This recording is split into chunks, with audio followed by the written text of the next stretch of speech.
sorry, I'm this in this book, HarperCollins, Underage Marriage. So I posed the question to myself: why do you call the title as The Other Woman? Because there is an overlap between underage marriage and polygamy and bigamy. Interesting. You see, polygamy and bigamy is rampant in Indian society. It's like a parallel economy running. You cannot see the parallel economy. There is a parallel economy running in India. Similarly, you have this polygamy and bigamy happening in India. Now, those who marry for the second time, take a second wife, they would obviously go for a younger woman. So this compounds the situation, and younger women come into the fold of underage marriages, and that reduces the development index. Now, I would not like to burden you with too many data. I would rather go on to, there are so many. I mean, even in Odisha, the other day there was a lecture which was arranged in Yojana Bhavan by and the governor, His Excellency was there, Pratibha Rai was there, So and there I spoke about Odisha's socioeconomic women, Odia women's socioeconomic status in society. So it is quite deplorable. I mean, very, very deplorable. But I don't want to go into that now. Now the thing is, next what we should discuss is that gender sensitization is absolutely necessary for sort of countering these kind of this scenario. Gender sensitization, I've also written a number of articles on gender sensitization, which has been published by Delhi University. Gender sensitization is of utmost importance. I have been espousing this cause for a long time, because unless men as well as women, I'm not saying it's all men's fault. There are women who go against their own, kind, their own. So they also need to be sensitized.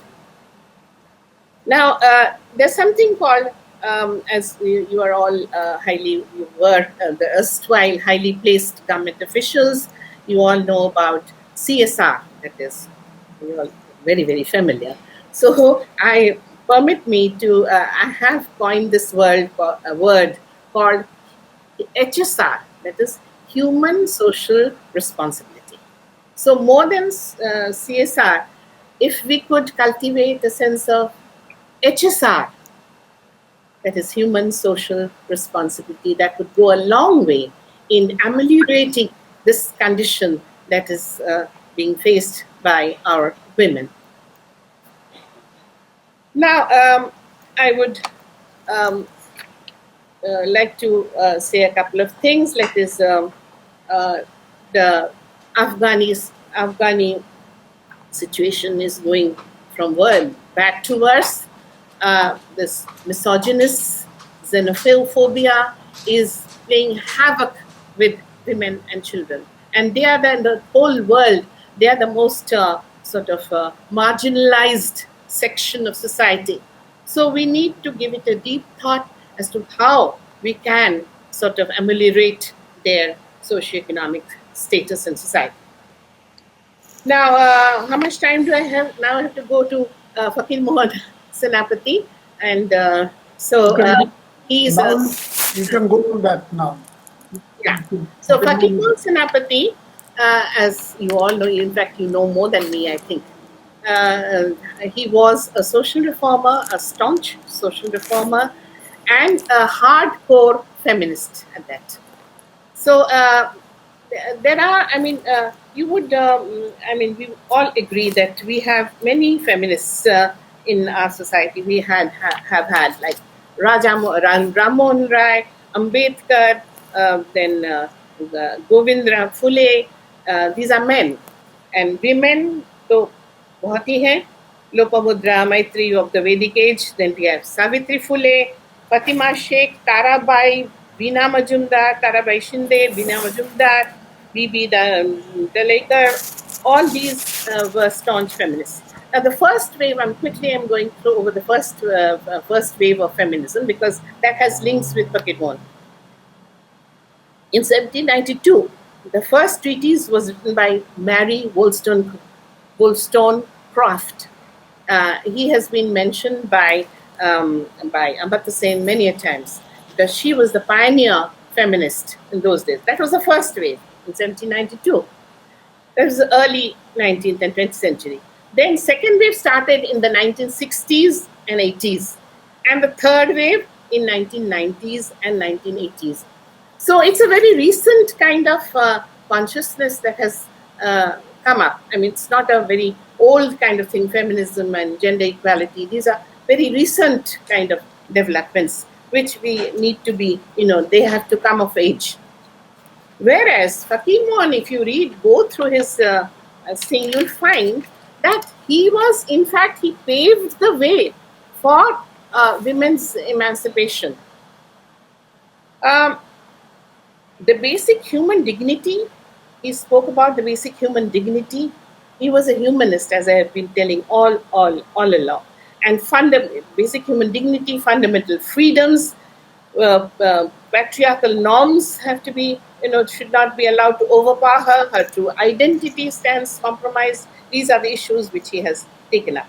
Now, Fakir Mohan, we should now see why was he sort of, writing on these? Did something have an impact on him? That is what we should analyze. This paper was published by an important journal in Odisha, which was released also in Yojana Bhavan, and this was sort of sponsored by an organization in USA headed by Sitakanta Das. Now, Fakir Mohan was born on the 13th of January in 1843. Now, before he was born, the British had colonized India, and there were missionaries. So just, you see, all these has an impact. Now, there was English charity school established in Cuttack in 1823. Now, Fakir Mohan, what I mean to say is, Fakir Mohan grew up in a milieu fashioned by these socio-political realities. These are socio-political realities, and his thoughts, his writings, had elements of these secular attitudes and bringing about social changes, and he contributed directly as the Diwan of the princely states, contributed directly to society, contributed directly to this cause as the Diwan of princely states of Odisha in British India. Now, the Brahmo Samaj, he was, as I think Mr. Vivek Patnaik or somebody else was saying, or maybe D.K. Roy had mentioned, that he was not just a literature, he was a Jatiyotavad. So, regarding that, I would like to say something. In 1898, Fakir Mohan attended the Madras Convention of the Indian National Congress, as well as the monotheist convention of the Brahmo Samaj as a delegate from Balasore.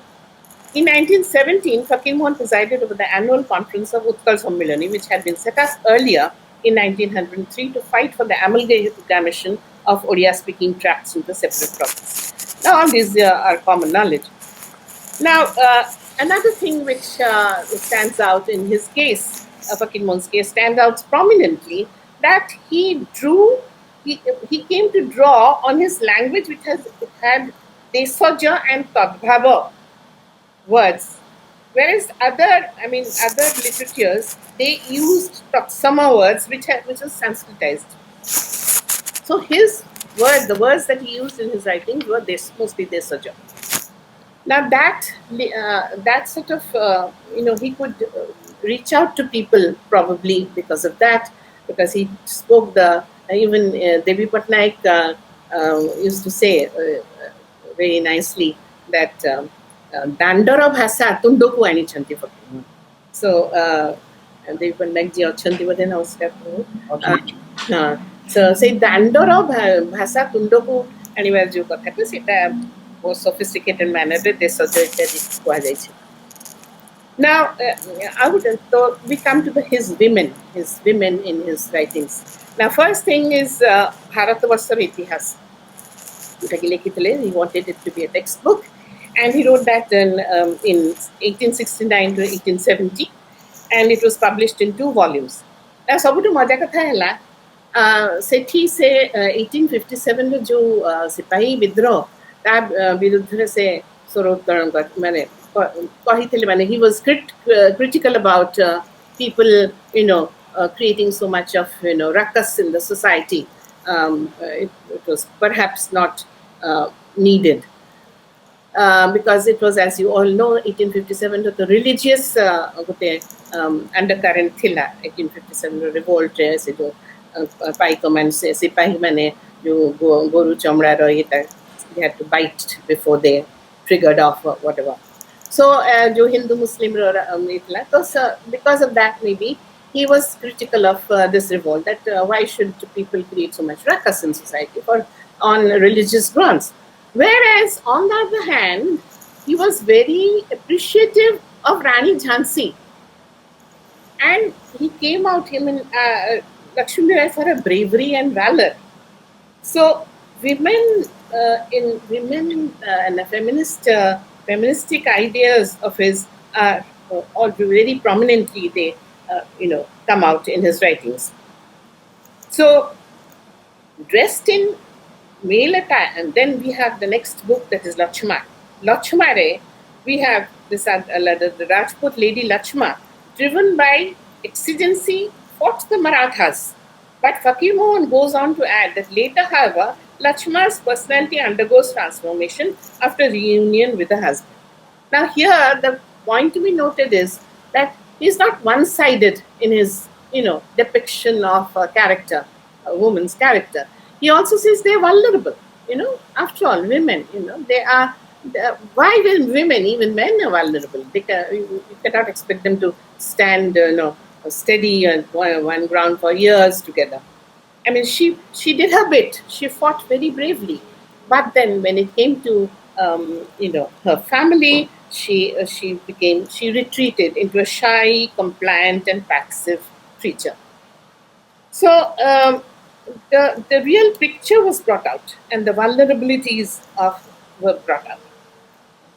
So it's a beautiful combination of bravery and vulnerability. Now, next is Randipo Ananta. In the domain of literature, women are generally depicted as either very pious or a tempestress and a danger to male or family honor. Now, Randipo Ananta, the obligation was put on women to be accountable for man's morality, but not in the case of Randipo Ananta. Here, Singhani, a young widow, did not waste time in bereavement after her husband's premature death and became the surrogate masculine figure for her son. When the Abadhana or village teacher beats her son, she confronts him like a lioness. And that's why the name Singhani. So much so that he had to flee the village. Now, despite the tender care and nurture, her son could not make a mark in the school career. But Singhani's fulfillment was in the fact, satisfaction comes out loud and clear, when she is full of praise for her son's heroic act of trying to save the village from floods. So, he, however, dies in the process. It brings out the fact that Singhani's success in inculcating values concerning sacrifice and true manliness in her son. However, she, of course, died subsequently. So we have Bharatbhasariti has Lakshmi Bai, Lakshma, we have Randipo Ananta. Now we have come to patent medicine, which is a very popular story. I would Pratibha Rai very sundar bhabare mo jo gote film karichi Fakir Mohan upare ka jan janithi Anweshana boli, that was sponsored by Prasar Bharati and Doordarshan in Delhi. It is even now available in the archives, Doordarshan archives. So, why I'm telling you this is that patent medicine, patent medicine का पता सेठी के जन को interview करते half a dozen Sahitya Academy, half a dozen Gyanpith awardees, right from Sachi Raut Rai to, of course, Sitakanta Mahapatra and Pratibha Rai and all these people. So Pratibha Rai very interestingly say film रे कहिचंती जे ए जो प्रहार कला patent medicine रे जो प्रहारटा कला ता स्वामी उपरे सुलोचना किंतु से प्रहारटा actually ମାନେ ଶାରୀରିକ ପ୍ରହାର ନୁହଁ, ସେ ପ୍ରହାରଟା ତାର ସ୍ୱାମୀର ଉତ୍ସୃଙ୍ଖଳତା ଉପରେ ପ୍ରହାର. So I just love this statement of hers. So this is what happened. I mean, in the celebrated story of patent medicine written by Fakir Mohan, the role of women in reforming the home and restoring familial order has been praised. In this story, Sulochana is good-looking, congenial, committed to her husband's happiness, but her husband, Chandramani, is an alcoholic, morally corrupt, visits brothel, and neglects his house duties. Unable to bear this, her straying husband indecencies, coupled with irresponsible behavior, Sulochana, in her bid to reform her husband, starts spitting venom in the form of expletives. She even goes to the extent of beating up her husband with a broom to fulfill her objective. Now, the the man, the manner of using unconventional means like a broom is rather anomalous in a virtuous wife. But it is all with good intention, all with the intention to reform her husband. And all this comes out very nicely through the husband's statement that describes the pedigree of Sulochana. He says she's actually good. I mean, she comes from good family background and she's good natured, excepting that she loses her temper once in a while. So these little touches that make it so much more interesting. Now, I'll quickly go through the construction of womanhood in male literature. In Fakir Mohan's all these things, the epistemological consequences, besides drawing out outcomes of pedagogical purposes. Now, what comes out? What comes out? Construction of womanhood in the male literary field, issues of male-female duality, do women and men experience the world in different ways? Was historical agency denied to women in colonial and indigenous discourses? Now all these. Is social conditioning the predominant reason for her distress? To a large extent, I should say, social conditioning is the predominant reason for her distress. These questions are complicated and demand our attention from going through Fakir Mohan's. There are so many things like Mamu and Chandramani, and how Chandramani is from the elite class. She receives instruction in reading, painting, and sewing, and which are traditionally valorized. In Prashchata also, Indumati also. I mean, so they are different kind of women. Now, they are very different from Rebati and your other women that we discussed just now. So, Chandramani and Indumati, they were a different from an elite class who did have a certain privileges in life. Now, Rebati's posture as an act of defiance against the dominant patriarchy and feudal ethos of the village community. And this is a kind of indictment on society by Fakir Mohan. Now, Claire Horan, who's from Cornell University, she says many of the narrators, narrator meaning Fakir Mohan, comments reveal his society's injustice towards women and the need for change. Senapati's overall critique of social injustice includes women among its victims, and his vision for economic and social reform empowers both women and men. Now, this is to be noted. Both women and men. Satya Mahanti also has said something. How much time am I left with? I think we have already crossed the time. Oh, I'll just no time, madam. Sum it up now. Okay, I'll sum it up. Sorry, I said it. So, yeah. So the marvel of Fakir Mohan is that he is in his he's an activist in his literary avatar. I put it like that. That his literary avatar is like an activist and he has really done so much. In fact, he much later after Fakir Mohan wrote about women's issues, gender studies came of age in mid 60s and 70s, as I mentioned earlier also. Much later after Fakir Mohan wrote about women's issues, gender studies came of age in mid 60s and 70s. So earlier the femme-fatale picture of woman has turned into woman of flesh, blood, tears and sweat. So these are the certain points which have to be noted. And So, in short, Fakir Mohan has paved the way for a consummate manner of feministic inquiry. And I would end with his little poem. And I would urge upon all of you, this August gathering, members of this August gathering, to carry the concern and maybe walk the talk. विधाता विचित्र चित्र रमणी शरीर तहु बड़ी किबा अछि जगते रुचिर जही नारी तही लक्ष्मी तही स्वर्ग धाम श्मशान से गृह जही नाही नारी नाम एपरी नारी को जिबा करे अनादर निर्बोध राक्षस सेही पाषंड Palmer. I just read out a portion of the poem. It's a longish poem. So, thank you so much. I धन्यवाद, बहुत धन्यवाद. समस्त शुणिले प्रथम अच्छी अब जेंडर इक्वालिटी उपरे तापरे फकीर लिटरेचर कौन अच्छी जेंडर स्टेटस उपरे अपन बहुत धन्यवाद दूँ. समय अभाव जो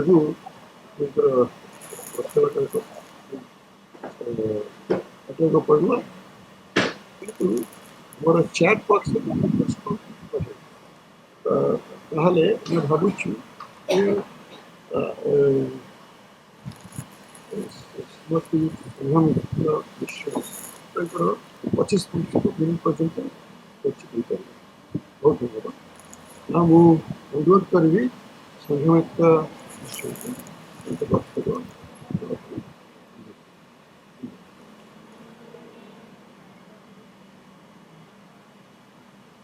नमस्कार मो समस्त को शुभकामना जनाऊे प्रथम राय सर को मोनिका मैडम दिपेक्षा विजयानंद आपण मैंने समस्ते जो मैंने फकीर मोहन को श्रद्धा करते आम भाषा साहित्य को श्रद्धा करते आज कौन आलोचना हो देखा तेरे मोनिका मैडम आगे फकीर मोहन को कथा कहले मत लगे माँ आगे मामूर कथा कहला भाया मुझे बाबद सचेतन किंतु ढेर दिन पढ़ी पढ़े श्रद्धा करिछि सम्मान करिछि से आम कथा साहित्यर आदि पुरुष से मु किसी कथा कहबी मुख्यतः मु गप गुड़ी को ही आलोचना करी जो गपरे नारी चरित्र गुरुत्व अधिक रही. से कविता लिखिं अनुवाद कर इतिहास लिखिं किंतु परिणत बयस से कथा साहित्य लिखिं. मुझे पदकार कहि फकीर मोहन दीर्घ जीवन ओडिया भाषा साहित्य आशीर्वाद तेरे हुए तो पदकार मु ठिकणा कथाटी कहीदेवी. तेरे सिद्धिर शिखर से स्पर्श कर कथा साहित्य जे कि 20टी क्षुद्र गप 4टी उपन्यास लेखिक आज